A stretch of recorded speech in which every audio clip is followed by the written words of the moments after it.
Hey everybody, it's Steve with Sky 194, and I want to appreciate you taking the time to visit and checking out my video.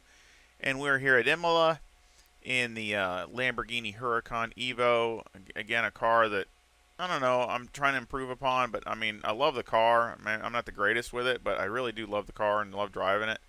Um, Before we get started, I just want to put a kind of a call out to Black Eye that I just wanted to apologize for wrecking him last week at Hungaroring. I didn't show it because it was just pretty much my disaster, a fail on my part. But he qualified outside pole, and I was right behind him, and I just lost track of where I was, and I was right behind him, and pretty much took him out. But he still came back and finished fifth, which was a great result for him.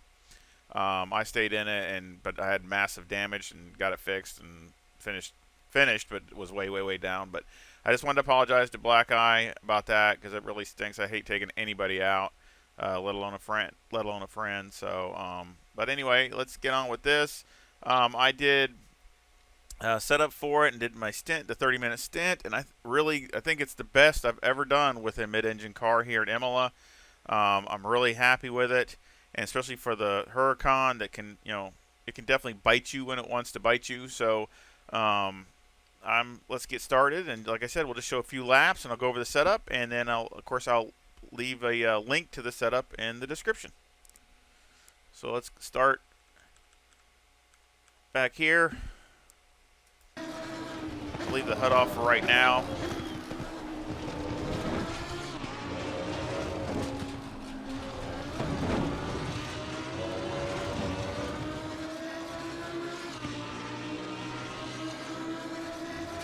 I think it was a 43 something there, low 43. I think I messed up a little bit. Doesn't take much, and it's mainly that chicane is a lot of it. If you don't get it really good, you'll lose time.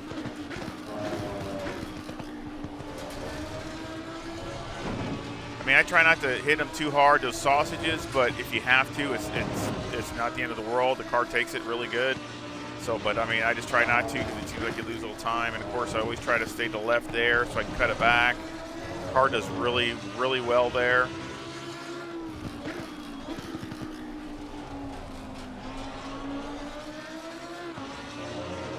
Wouldn't mind a little bit more rotation right there, but the problem with that is if you get it to rotate too much, then when you come to this next section, the car will come around on you. So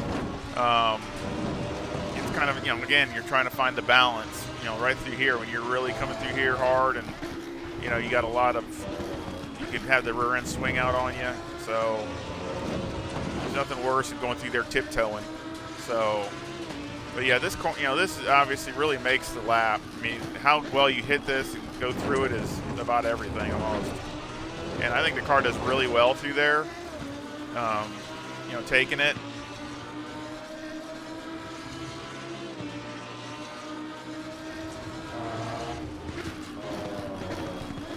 Again, this is a race setup. So I mean, I was looking for trying to be as consistent as I could and have decent tire wear. I'll turn the HUD on and go inside the car.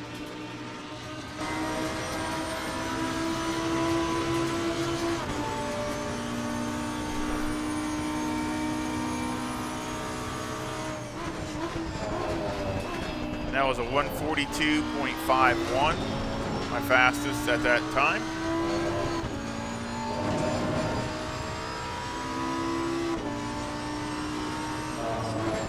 Which I've struggled a lot through here with the mid-engine cars, and like I said, I'm pretty happy with this.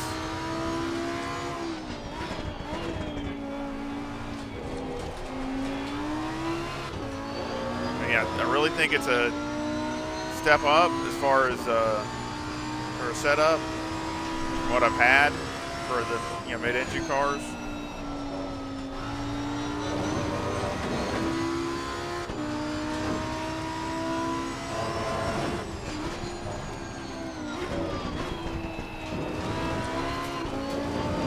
Lamborghini, probably out of all the mid-engine cars, probably feels the heaviest to me. It just feels heavy.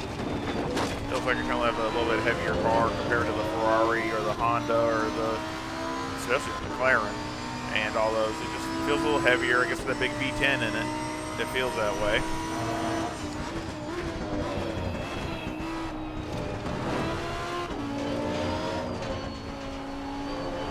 Love the way it sounds. And I kind of messed that last turn up, or I think I would have had even a better lap, actually. It's just one of those things. You know, it just takes one little imp, and that's it. You know, it's got good speed down the straightaway. That was a 142.65, and like I said, I really think I would have been right around the 50s if I didn't mess up that last corner coming off there. And then I'll show this lap here. It's not the last lap, but it's near the end. I'll show the timetables too.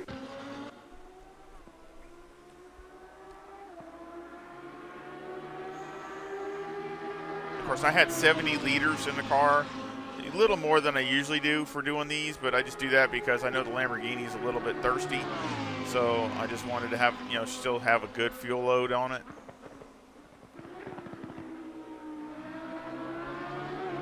So you can hit the sausages, and it's not that bad. It doesn't disrupt the car to where it really messes it up.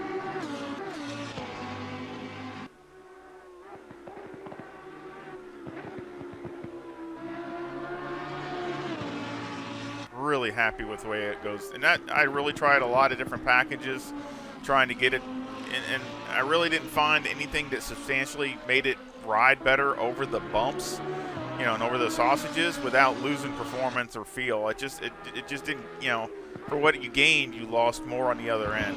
So it just, to me, it wasn't worth it. So I tried to find a balance of performance with still being able to go, being aggressive over the sausages and stuff within reason, of course.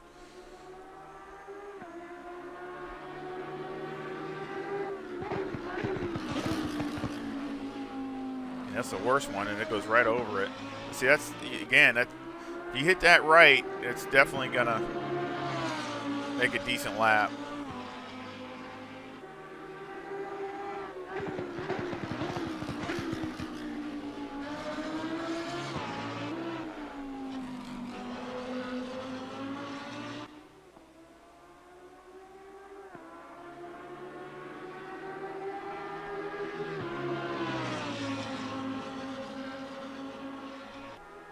And that was a 142.47. That was my fast lap.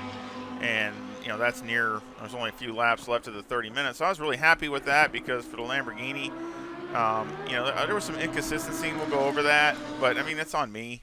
It's really not on the car. It's just, you know, need to be driving it more. But I was really happy with how it was. Well, let's go over the timetables first. Here's the timetables, and I mean the last lap is the only one that I had out, and I was really trying hard, and I messed up that one section where you you go down and like I was talking about, where you go down and down in the valley there, and then come back up the hill, and I kind of messed that up, and that's why I think I would have ran a 42. But I mean, you can see there's the fast lap there, and I didn't even have a fast sector in that lap, so there was a lot of 42s. You know, there's some 43s that I kind of slipped here, messed up here, but there's a ton of 42s, 42 mids, 42 sixes, higher 42s, and then of course 42, 47. So again, I mean, I think the car is really consistent for the Lamborghini. I could always use some improvement, but I think it's really well. I think it does really well. So let's go over the setup. And setup, I got 26.4 left front, 25.8 left rear, 26 right front, and 25.4 right rear. Toe is -0.1 with the camber at -4 and the caster at 13. The toe on the rear is 0.15 with the camber at -3.2. And I did a lot of playing around with this to get decent temperatures from inner to outer and things like that. I ran the camber a little bit different here and there and tried different things, and this seems like a pretty decent setup. Electronics I had 3 and 5. In fuel, you can see I had 70 liters, and I only had light graining on the left front. That's it. Everything else is clean. which I'm really happy with for the Huracan because it can be very hard, especially on the rear tires. But I mean, you can still get a lot of graining and stuff, and only got just a little bit of light on the left front. That's fine. That's nothing. So I'm really happy with that. Mechanical got 6 in the any roll bar, 58 on the brake bias. Steering ratio is turned all the way down. The springs on the front were 190,000 with a bump stop rate of 800 and a bump stop range of 10. On the rear, the springs were 164,000 with a bump stop rate of 500 and a bump stop range of 30. Any roll bar is 1 in the rear, and the preload on the diff is 60. And I tried all kinds of different bump stop rates and spring packages, and just even the diff. I wouldn't go any lower than that. I mean, if the rear end feels like it's a little nervous to you, you can maybe go up, click 1 up. But I definitely wouldn't go any less than that. Same thing with the brakes. I wouldn't go any less than this. And even with the car like this, you really got to get in a habit. And of course, a couple of laps I messed up. You want to brake straight. You don't really want to trail brake because the car rotates fine on its own. So you want to brake straight, get off the brake, and then rotate. You don't want to be braking and then braking going through the corner. That definitely won't like it. So, you need to get a habit of that. And a couple of times I kind of didn't do that correctly, and it kind of cost me a few tenths. So, again, that's on driver. That's not on the car. The shocks on the front are 13, 12, 26, and 32. And on the rear, they're 15, 15, 28, and 34.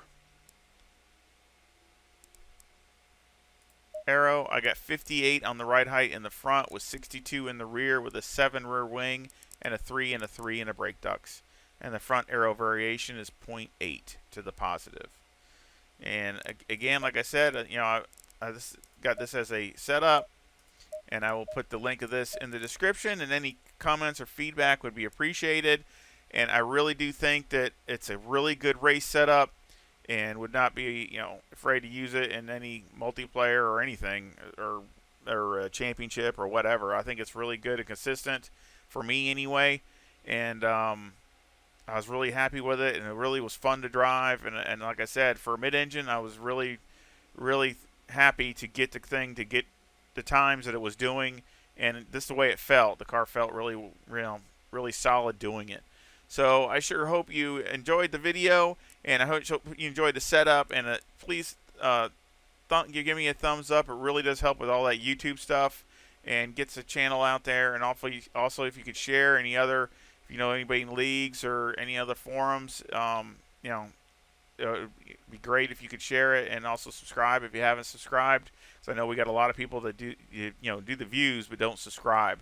So please subscribe. It just helps support the channel, and I try to do all this stuff for free for everyone that I can. And like I said, hopefully you come back and visit really soon. And I sure hope you all take care and have a great day. See ya.